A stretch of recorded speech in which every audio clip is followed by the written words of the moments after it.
I'm going to be discussing the exact opposite of what most of you are told, shoulders down and back. In fact, what we need to do is learn how to reach the shoulder blade around the rib cage for optimal shoulder health and back health. This might look aesthetically better, but it doesn't do good in terms of always maintaining the squeeze of our shoulder blades together, because when we go about our daily life, I'm going to shake your hand, I actually need the shoulder blade to come around the rib cage. So what I'm going to do is place my hand underneath my armpit and keep this elbow soft. And what I want to do is think about this idea of reaching for my shoulder blade, creating a little bit of a divot or hole in the armpit. And notice how my elbow angle didn't change. Some people might substitute shoulder blade movement with elbow extension where nothing's actually happening at the shoulder blade. I'm just locking out my elbow. So it's going to look like this, and I'm going to reach around, and you're going to notice that my shoulder goes up and around here. So something to pay attention to is some people will have never felt these stretches behind the shoulder blade before.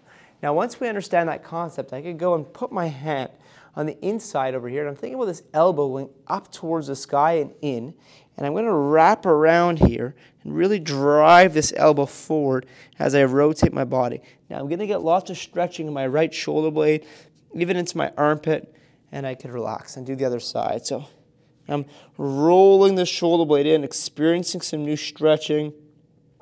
Keep my eyes level. I might feel a bit of my neck on the left side here shortening. That's totally okay.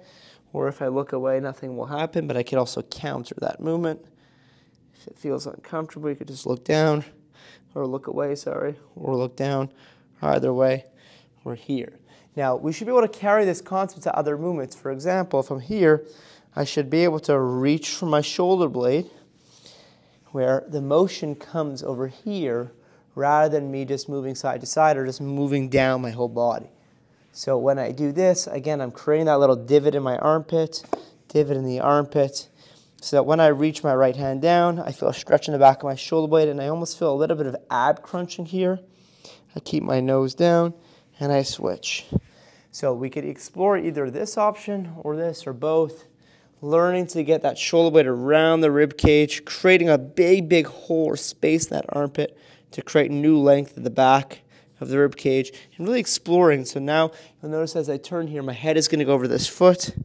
So my one side, my right side, is going to close down, and I'm going to get a big stretch to the whole left side of my body, and I can do that on the other side. So obviously if I just do this movement over here, I'll get the shoulder blade, but if I really turn it into a full body movement, I'm going to feel compression or side bending on the left side, and then an opening through the right side of my body. So I encourage you to explore these things and forget about shoulders down and back and learn to explore this idea of getting the shoulders around the rib cage. Think scapulas or shoulder blades high and wide. That's the key. Give it a shot. Let me know how it goes.